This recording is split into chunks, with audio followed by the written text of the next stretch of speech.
एक समय गोरखनाथ जी ने देखा कि स्वामी रामानंद जी काशी में वैष्णव पंथ का ज्यादा प्रचार कर रहे हैं और नाथ पंथ सिकुड़ता जा रहा है। इसीलिए गोरखनाथ स्वामी रामानंद जी के साथ गोष्ठी के लिए काशी शहर में आते हैं। स्वामी रामानंद जी, जो काशी शहर के प्रसिद्ध संत थे और वेदों के मर्मज्ञ ज्ञाता माने जाते थे, उन्होंने अपने 1400 ऋषि शिष्य बना रखे थे और ज्ञान प्रचार के लिए भी उन्हें जगह जगह भेजते थे।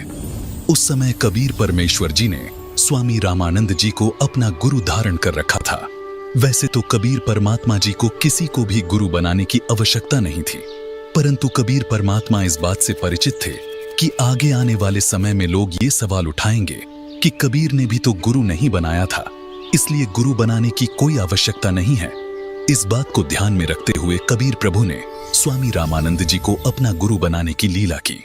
एक दिन स्वामी रामानंद जी के आश्रम में गोरखनाथ जी का एक सेवक उनसे मिलने के लिए गया। उस समय स्वामी रामानंद जी आश्रम में अपने शिष्यों को ज्ञान उपदेश दे रहे थे। अलख निरंजन स्वामी जी। राम राम नाथ जी। स्वामी जी, हमारे नाथ जी बहुत पहुंचे हुए सिद्ध पुरुष हैं। वो आपके साथ ज्ञान गोष्ठी करना चाहते हैं, इसलिए मैं आपको अपने गुरु जी के आदेश अनुसार आमंत्रित करने आया हूँ। उन्होंने कहा है कि ज्ञान चर्चा में जो भी विजयी होगा वह अपने शिष्यों समेत जीतने वाले का शिष्य बनेगा। ये कहकर गोरखनाथ जी का शिष्य वहां से चला जाता है। गोष्ठी की बात सुनकर स्वामी रामानंद जी बहुत चिंतित हो जाते हैं, क्योंकि वे इस बात से परिचित थे कि ये नाथ परंपरा वाले साधु सिद्धि युक्त होते हैं और इन सिद्धियों को देखकर जनता उनको विजयी घोषित कर देगी, जिससे ज्ञान चर्चा का मूल उद्देश्य पूरा नहीं होगा और उस नाथ जी का मुझे शिष्य बनना पड़ेगा। स्वामी रामानंद जी ये सोच ही रहे थे कि तभी 12 वर्षीय कबीर साहिब जी आश्रम में प्रवेश करते हैं। प्रणाम गुरुदेव। क्या हुआ गुरुदेव? आप बहुत चिंतित नजर आ रहे हैं। दास के लायक कोई सेवा है तो बताओ। हे कबीर जी, कोई नाथ जी आए थे और उन्होंने स्वामी जी के साथ गोष्ठी करने को कहा है कि जो गोष्ठी के लिए नहीं आएगा तो वो हारा माना जाएगा, और दूसरी शर्त ये रखी है कि जो हार जाएगा वह जीतने वाले का सह अनुयायी शिष्य बनेगा। हे स्वामी जी, संतों को हार जीत की चिंता नहीं करनी चाहिए। हमें उस नाथ जी का सामना करना चाहिए और गोष्ठी में अवश्य चलना चाहिए। फिर मैं आपका दास भी तो आपके साथ हूँ। हे भगवान, आप कह रहे हैं तो मैं अवश्य ही चलूंगा। अब मुझे कोई चिंता नहीं। कबीर साहिब जी अपने मुंह बोले। गुरुजी स्वामी रामानंद जी के साथ ज्ञान गोष्ठी में जाने के लिए तैयार होते हैं। वो वैष्णव पंथी वेशभूषा पहन लेते हैं, माथे पर तिलक, गले में तुलसी की लकड़ी की माला, टोपी, झोली, सिक्का व एक फावड़ी। स्वामी जी व कबीर जी कुछ अन्य शिष्यों के साथ निश्चित समय और स्थान पर गोरखनाथ जी से गोष्ठी करने पहुंच जाते हैं। गंगा नदी से 500 फुट की दूरी पर गोरखनाथ उच्च आसन पर बैठे दिखाई देते हैं और बगल में 7 फुट ऊंचा त्रिशूल भी जमीन में गड़ा दिखाई देता है और स्वामी जी के लिए भी आसन लगा दिखाई देता है। आ गए रामानंद जी। मुझे लगा था आप नहीं आएंगे, लेकिन अब आ ही गए हैं तो गोष्ठी शुरू करते हैं। स्वामी जी आसन पर बैठ जाते हैं और एक सुयोग्य शिष्य की तरह कबीर साहिब जी अपने गुरु के आसन के पास जमीन पर बैठ जाते हैं। हे नाथ जी, आप पहले मेरे साथ गोष्ठी कीजिए। अगर मुझे ज्ञान चर्चा में हरा दिया तो ही मेरे गुरु जी से बात करना। अरे तू है कौन? तू छोटा सा बालक, तेरी आयु क्या है और तू गोष्ठी करेगा मेरे साथ? पता है मैं कौन हूँ? नाथ जी, मैं तो कबीर हूँ और मुझे मालूम है कि आप कौन हो। आप गोरखनाथ जी हो। कबीर साहिब जी की बात सुनकर गोरखनाथ सोचते हैं कि इस छोटे से बालक ने मुझे पहचान लिया। तू छोटा सा बालक, तू कब से बैरागी बन गया? नाथ जी, जब से भय वैरागी, मेरी आदि अंत सुधि लागी। धूंधूकार आदि का मेला, नहीं गुरु नहीं था चेला। जब का तो हम योग उपासा, तब का फिरूं अकेला। धरती नहीं जद की टोपी दीना, ब्रह्मा नहीं जद का टीका। शिव शंकर से योगी न थे, जद का झोली शिका। द्वापर को हम करी फावड़ी, त्रेता को हम दंडा। सतयुग मेरी फिरी दुहाई, कलयुग फिरो नो खंडा। गुरु के वचन साधु की संगत, अजर अमर घर पाया। कहें कबीर सुनो हो गोरख, मैं सबको तत्व लखाया। हे गोरखनाथ जी, जब कोई सृष्टि नहीं थी तब मैं अनामी लोक में था। जब मैं अकेला रहता था तब पृथ्वी भी नहीं थी। तब से मेरी टोपी जानो। जब ब्रह्मा, आप और आपके गुरु मचंद्रनाथ आदि सब प्राणियों के शरीर बनाने वाला पैदा भी नहीं हुआ था, तब से मैंने टीका लगा रखा है।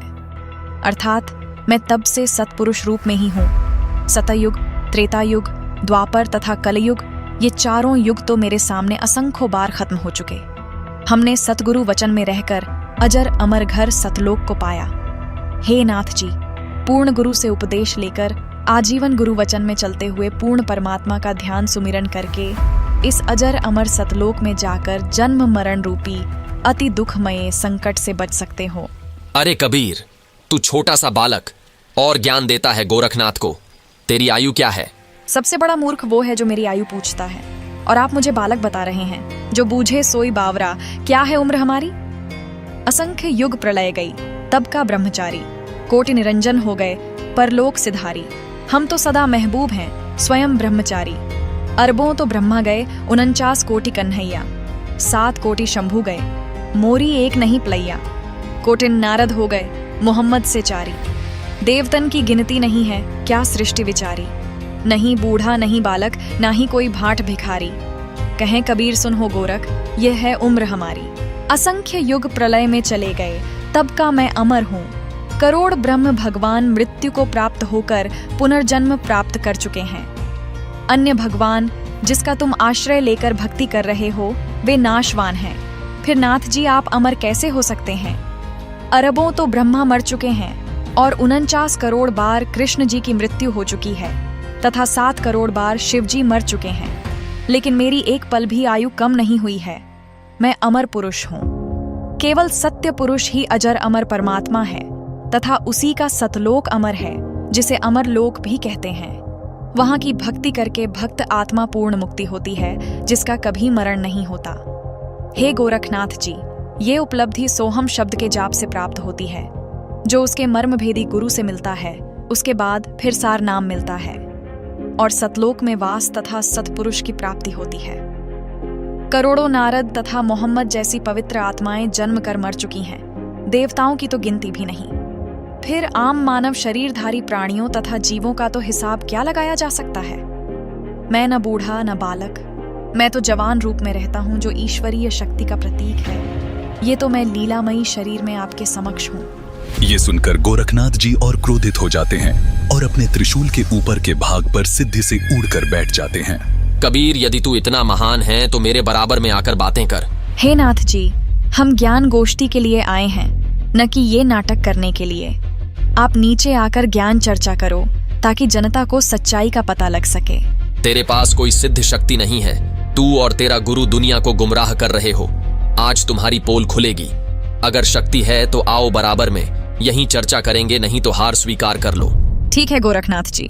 कबीर जी अपनी कुर्ते की जेब से 150 फीट लंबी धागे की रील निकालते हैं और उसके एक छोर को पकड़कर सीधा ऊपर की तरफ फेंक देते हैं। धागा सीधा खड़ा हो जाता है और कबीर साहिब जी उस धागे के अंतिम छोर पर जा बैठते हैं।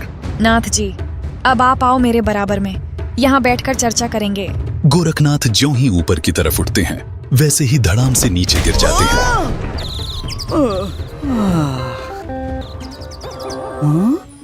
हे कबीर जी, कृपया नीचे आ जाइए और अपने दास पर दया करके अपना परिचय दीजिए। आप कौन शक्ति हैं और किस लोक से आए हैं? हे गोरखनाथ जी, मैं तो अवगत स्थान सतलोक से आया हूँ।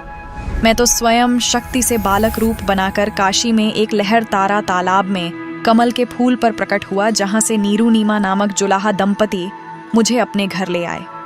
मेरे कोई माता पिता नहीं है, न ही मेरी कोई पत्नी है, और जो उस परमात्मा का वास्तविक नाम है वही कबीर नाम मेरा है। आपका ज्योति स्वरूप, जिसे आप अलख निरंजन कहते हो, वो ब्रह्म भी मेरा ही जाप करता है। मैं सतनाम का जाप करने वाले साधक को प्राप्त होता हूँ। मेरा शरीर हाड़ चाम का बना हुआ नहीं है। मेरा मूल स्थान सतलोक है, जहाँ सतनाम के जाप के आधार से जाया जाता है। नाथ जी, आप ज्योति निरंजन के जाल में ही फंसे हुए हो। न जाने आपके कितने जन्म हो चुके हैं और कितनी बार आप 84 लाख योनियों में कष्ट उठा चुके हो। यदि आप मेरी शरण में नहीं आते तो आपकी 4 युगों की भक्ति को काल कलयुग में नष्ट कर देता है। हे कबीर जी, मुझे आपकी बात पर विश्वास हो गया है, लेकिन मैं आपकी एक परीक्षा लेना चाहता हूँ। मैं दरिया में डुबकी लगाऊंगा। यदि आप मुझे खोज लोगे तो मैं आपका शिष्य बन जाऊंगा। ठीक है गोरखनाथ जी, छुप जाओ दरिया में। ये सुनकर गोरखनाथ गंगा नदी की तरफ चल पड़ते हैं और साथ में दर्शक भी पीछे पीछे चल पड़ते हैं। गंगा के पास जाकर गोरखनाथ जी गंगा में छलांग लगाकर मछली का रूप धारण कर लेते हैं। कबीर परमात्मा भी गोरखनाथ जी के बाद गंगा दरिया में डुबकी लगा देते हैं और सैकड़ों मछलियों के बीच गोरखनाथ को पकड़कर तथा उनका असली रूप बनाकर उन्हें किनारे पर ले आते हैं। इस प्रकार गोरखनाथ जी ने कबीर साहिब जी को पूर्ण परमात्मा स्वीकार किया और उनके शिष्य बने तथा कबीर साहिब जी से भक्ति प्राप्त की।